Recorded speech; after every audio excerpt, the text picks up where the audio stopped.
കൂടുതൽ വാർത്തകളും വീഡിയോകളും കാണാൻ ഈ ചാനൽ സബ്സ്ക്രൈബ് ചെയ്യുക. കൂടെ ബെൽ ബട്ടൺ അമർത്തുക. ഏഷ്യ ലൈവ് ടിവിയിലെ ഫെങ്ഷു പ്രോഗ്രാമിലേക്ക് ഏവർക്കും സ്വാഗതം. നമുക്ക് ഇന്നൊരു വീട് നോക്കാം. വീട്ടിൽ ശ്രദ്ധിക്കേണ്ട കാര്യങ്ങൾ എന്തൊക്കെയാണ്, അല്ലെങ്കിൽ ഫെങ്ഷു പ്രകാരം എന്തൊക്കെ ഭാഗത്ത് നമ്മൾ ശ്രദ്ധിക്കണം, ദോഷങ്ങൾ വരാൻ എന്തൊക്കെ സാധ്യതകളുണ്ട്, അതൊക്കെ എങ്ങനെ നമുക്ക് മെയിൻറ്റെയിൻ ചെയ്യാന്നുള്ളത് നമുക്ക് നോക്കാം. ഇത് ഒരു വീടാണ്. ഒരു വീട്ടിൽ 10 കാര്യങ്ങൾ നമുക്ക് ശ്രദ്ധിക്കാം ഫെങ്ഷു പ്രകാരം. ഒന്ന്, വീട് എപ്പോഴും സ്ക്വയറോ റെക്റ്റാങ്കിളോ ആയിരിക്കണം എന്നുള്ളതാണ് ഒരു പ്രധാന കാര്യം. ഇതിനെ നമ്മൾ കറക്റ്റ് 9 ഡിവൈഡ് ചെയ്യും. വലിയ വീടോ ചെറിയ വീടോ ആയിക്കോട്ടെ, കറക്റ്റ് 9 ഡിവൈഡ് ചെയ്യും. South, north, west, east, 4 corner. South west, north west, north east, south east, ഒരു ബ്രഹ്മസൂത്രം. ഇങ്ങനെയാണ് ഏതൊരു വീടും നിൽക്കുന്നത്. ഈ ഓരോ ദിക്കുകളും നമുക്ക് ഓരോ സൗഭാഗ്യങ്ങൾ തരുന്നതാണ്. ഒരു ദിക്ക് നമുക്ക് മലിനപ്പെടാനോ നഷ്ടപ്പെടാനോ പാടില്ല. ഇപ്പോൾ ഒരു ഉദാഹരണത്തിന്, സൗത്തിൽ ഒരു വാട്ടർ ബോഡി, അതായത് ഈ വീടിൻ്റെ സൗത്ത് ഭാഗം, ഇതിനെ റൂമുകളായിട്ട് നിങ്ങൾ സങ്കല്പിച്ചോണം. ഞാൻ കറക്റ്റ് 9 ഡിവൈഡ് ചെയ്തിട്ടുണ്ട്.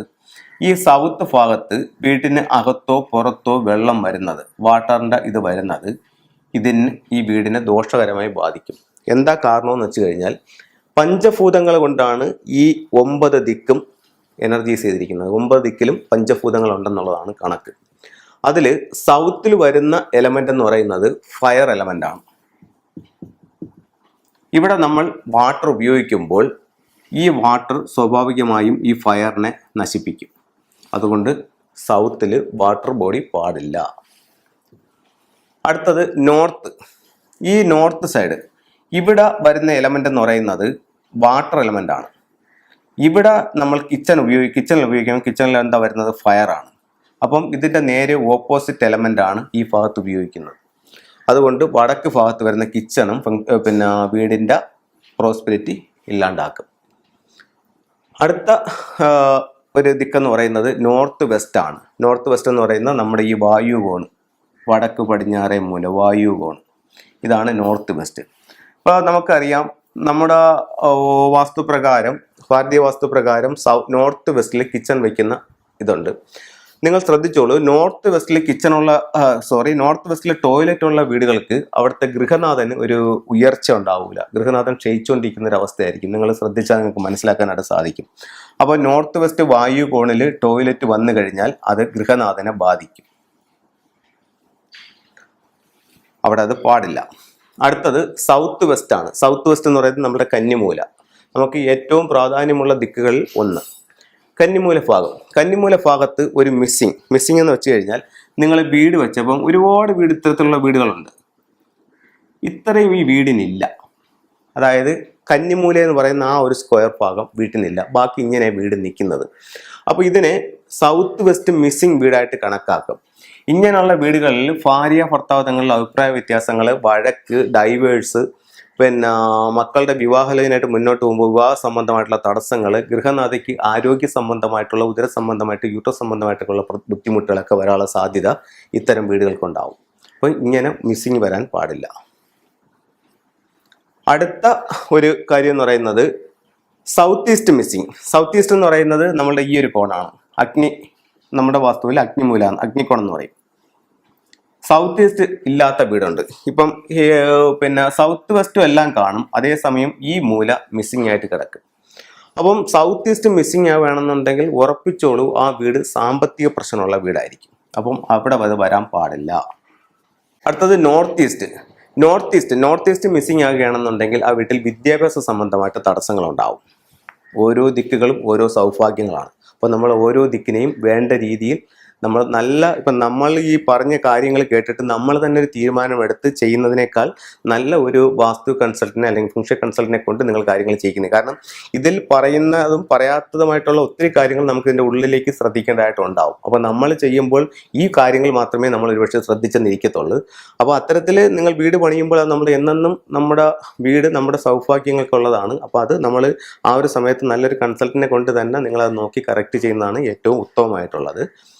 അത് കഴിയുമ്പോൾ സൗത്ത് ഈസ്റ്റ് ആണെന്നുണ്ടെങ്കിൽ, നമ്മൾ ഈ നോർത്ത് ഈസ്റ്റ് ആണെന്നുണ്ടെങ്കിൽ അത് വിദ്യാഭ്യാസ സംബന്ധമായിട്ട് തടസ്സങ്ങൾ ഉണ്ടാക്കും. അടുത്ത ചില വീടുകളിൽ നോർത്തിൽ ടോയ്ലറ്റ് വരും. ഈ ഭാഗത്ത് ടോയ്ലറ്റ് ഈ ടോയ്ലറ്റ് തൊഴിൽ തടസ്സം സൃഷ്ടിക്കും. അപ്പം അവിടെ ടോയ്ലറ്റ് പാടില്ല. അടുത്തത് മെയിൻ ഡോറിന് നേരെ, ഇപ്പം ഇതാണ് പ്രധാന ഡോർ. ഇതിൻ്റെ ഡോർ തുറക്കുമ്പോൾ നേരെ കാണുന്നത് ഈ ഭാഗത്തൊരു ടോയ്ലറ്റ് ആയിരിക്കും. പ്രധാന ഡോറിന് നേരെയുള്ള ടോയ്ലറ്റ് ഒട്ടും നല്ലതല്ല. ഒരു പ്രോഗ്രസ്സും ആ വീട്ടിനകത്ത് ഉണ്ടാവില്ല. ചില വീടുകളിൽ നമ്മൾ മെയിൻ ഡോറിൽ നിന്ന് നേരെ നോക്കുമ്പോൾ ഇവിടെ ഒരു സ്റ്റെയർ കേസ് കാണാം. അത് ആരോഗ്യ സംബന്ധമായിട്ടുള്ള പ്രശ്നങ്ങൾ ആ വീട്ടിൽ ഉണ്ടാക്കും. പ്രത്യേകിച്ചും ഹൃദയ സംബന്ധമായിട്ടുള്ള അസുഖങ്ങൾക്കുള്ള സാധ്യത വളരെ കൂടുതലാണ്. ഞാൻ ഈ പറയുന്ന കാര്യങ്ങൾ എൻ്റെ തീരുമാനങ്ങളോ അല്ലെങ്കിൽ എൻ്റെ അഭിപ്രായങ്ങളോ അല്ല. കഴിഞ്ഞ ഇത്രയും വർഷങ്ങളായിട്ട് ഫെങ്ഷുയി വാസ്തുവൊക്കെ പഠിച്ച് അതിൽ നിന്ന് കിട്ടിയ അനുഭവങ്ങൾ ഞാൻ മറ്റുള്ള വീടുകളിൽ നോക്കുമ്പോഴും കാണുമ്പോഴും അത് ശരിയാണെന്ന് മനസ്സിലാക്കിയിട്ട് ഇത്തരം കാര്യങ്ങൾ നിങ്ങളിലേക്ക് ഷെയർ ചെയ്യുകയാണ്. ഷെയർ ചെയ്യുന്നതെന്ന് പറഞ്ഞാൽ നിങ്ങളെ പേടിപ്പിക്കാനോ വിഷമിപ്പിക്കാനോ അല്ല ചെയ്യുന്നത്.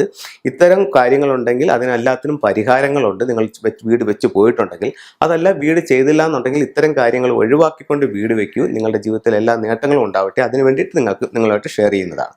മെയിൻ ഡോറിന് നേരെ വരുന്ന സ്റ്റെയർ കേസ് ഇതുപോലെ ആരോഗ്യ പ്രശ്നം ഉണ്ടാക്കും. അത് കഴിഞ്ഞിട്ട് നമുക്കിതിൽ നമ്മുടെ വാസ്തുവിൽ കണ്ടുപിടിക്കാൻ പറ്റാത്തതും എന്നാൽ ഫെങ്ഷു ഉപയോഗിച്ച് കണ്ടുപിടിക്കാൻ പറ്റുന്നതുമായിട്ടുള്ള കാര്യമാണ് ഈ മെയിൻ ഡോറിലെ ഫ്ലൈയിങ് സ്റ്റാർ നമ്പർ. ഇപ്പം നമ്മൾ ഈ വാസ്തുപരമായിട്ട് ഇതെല്ലാം കറക്റ്റ് ചെയ്ത് വെച്ചിട്ടുള്ള ചില അപൂർവം വീടുകൾ പ്രോഗ്രസ് ഇല്ലാതെ വരുന്നുണ്ട്. അത് ഈ പ്രധാന ഡോറ് നിൽക്കുന്ന സ്ഥലത്തെ ഫ്ലൈയിങ് സ്റ്റാർ നമ്പർ അവരെ ബാധിക്കുന്നത് കൊണ്ടാണ്. അവിടെ 5, 7, 2 എന്നീ നക്ഷത്രങ്ങൾ നിൽക്കുകയാണെന്നുണ്ടെങ്കിൽ അത് അവരുടെ പ്രധാനമായിട്ടും ബാധിക്കും. നഷ്ടങ്ങളിലേക്കും കടബാധ്യതയിലേക്കും ആരോഗ്യ പ്രശ്നത്തിലേക്കും ആ വീടിനെ കൊണ്ടുപോകും. അപ്പം അത് ഏതാണെന്ന് ഫെങ്ഷു കൺസൾട്ടന്റിനെ വിളിച്ച് കാണിച്ചാൽ കൃത്യമായിട്ട് നമുക്ക് മനസ്സിലാക്കാൻ സാധിക്കും. നമ്മുടെ ഓരോ റൂമും ഏതൊക്കെ നക്ഷത്രം നിൽക്കുന്നു, വാതിലിൽ ഏതൊക്കെ നക്ഷത്രം നിൽക്കുന്നു, അപ്പോൾ അതനുസരിച്ച് നമ്മൾ റൂമോ വാതിലോ മാറേണ്ട കാര്യമുണ്ടോ, മാറിക്കഴിഞ്ഞാൽ നമ്മുടെ ജീവിതത്തിൽ അതിൻ്റെ അഭിവൃദ്ധി ഉണ്ടാകുമോ, ഇപ്പം നിൽക്കുന്നതിൽ എന്തെങ്കിലും ദോഷങ്ങളുണ്ടോ, ഇത്തരത്തിലുള്ള കാര്യങ്ങൾ ഫെങ്ഷു കൺസൾട്ടന്റിനെ വിളിച്ച് നിങ്ങൾ കാണിച്ചു കഴിഞ്ഞാൽ കൃത്യമായിട്ടുള്ള കാര്യങ്ങൾ നിങ്ങൾക്ക് മനസ്സിലാക്കാനായിട്ട് സാധിക്കും. അപ്പോൾ ഇത്തരം കാര്യങ്ങൾ ശ്രദ്ധിക്കുക. ഇതിൽ ഒരു കാര്യം പറയാനെന്ന് പറഞ്ഞാൽ, ഇപ്പം അവിടെ ടോയ്ലറ്റ് പാടില്ല, ഇവിടെ ടോയ്ലറ്റ് പാടില്ല, ഇന്നടുത്ത് ടോയ്ലറ്റ് പാടില്ല എന്ന് പറഞ്ഞു. അപ്പം നിങ്ങൾക്ക് സ്വാഭാവികമായിട്ടും ഒരു ചോദ്യം ഉണ്ടാവും, സാറേ പിന്നെ അപ്പോൾ ടോയ്ലറ്റ് എവിടെ വെക്കാം? ടോയ്ലറ്റ് എവിടെ വെക്കാമെന്ന് ചോദിച്ചു കഴിഞ്ഞാൽ വീടിനകത്ത് ടോയ്ലറ്റ് പാടില്ല. പണ്ട് വീടിൻ്റെ ഒത്തിരി ദൂരെയുള്ള പറമ്പിലായിരുന്നു ടോയ്ലറ്റ് ചെയ്തിരുന്നത്. അത് പിന്നെ വീടിനടുത്തേക്ക് വന്നു. പിന്നെ അത് വീട്ടിനകത്തായി. ഇപ്പം ഓരോ റൂമിനും ഓരോ ടോയ്ലറ്റ് എന്നുള്ള രീതിയിലായി. ടോയ്ലറ്റ് എത്ര കണ്ട് കൂടുന്നു അത്ര കണ്ട് ദോഷവും ആ വീട്ടിന് കൂടും. പിന്നെ നമുക്ക് ടോയ്ലറ്റ് വെക്കാവുന്ന ചില സ്ഥലങ്ങളെന്ന് പറയുന്നത് ഫെങ്ഷു പ്രകാരം പറയുകയാണെന്നുണ്ടെങ്കിൽ, ഇപ്പോൾ പേര്, പ്രശസ്തി, അംഗീകാരം, വിജയമാണ് സൗത്തിൽ പറയുന്നത്. അപ്പം അത് എല്ലാ വ്യക്തികൾക്കും അത് വേണമെന്നില്ല. അതിപ്പോൾ നമുക്ക് രാഷ്ട്രീയ രംഗങ്ങളിൽ നിൽക്കുന്ന, സിനിമാ രംഗങ്ങളിൽ നിൽക്കുന്ന, അത്തരത്തിലുള്ള കലാരംഗങ്ങളിൽ നിൽക്കുന്ന ആൾക്കാർക്കാണ് അത് കൂടുതൽ പ്രാധാന്യമുള്ളത്. അത്തരക്കാർക്ക് ടോയ്ലറ്റ് സൗത്തിൽ ഒഴിവാക്കാം. അതല്ലാത്തവർക്ക് ഒരുപക്ഷെ വേണമെങ്കിൽ ടോയ്ലറ്റ് അവിടെ വെക്കാം. പിന്നെ വയ്ക്കാവുന്ന മറ്റൊരു സ്ഥലം എന്ന് പറയുന്നത് വെസ്റ്റാണ്. വെസ്റ്റിൽ വെക്കുമ്പോഴത്തേക്ക് ബ്രഹ്മസൂത്രം കടന്നു പോകുന്ന അത് ഒഴിവാക്കിയിട്ട് വെസ്റ്റിൽ ടോയ്ലറ്റ് വെക്കാം. അപ്പോൾ ഇത്തരം സ്ഥലത്ത് വലിയ പ്രശ്നങ്ങളില്ലാതെ നമുക്കത് ചെയ്യാവുന്നതാണ്. അപ്പോൾ എല്ലാവർക്കും എല്ലാ ഐശ്വര്യങ്ങളും ഉണ്ടാവട്ടെ എന്ന് പ്രാർത്ഥിച്ചുകൊണ്ട് നിർത്തുന്നു. നന്ദി, നമസ്കാരം.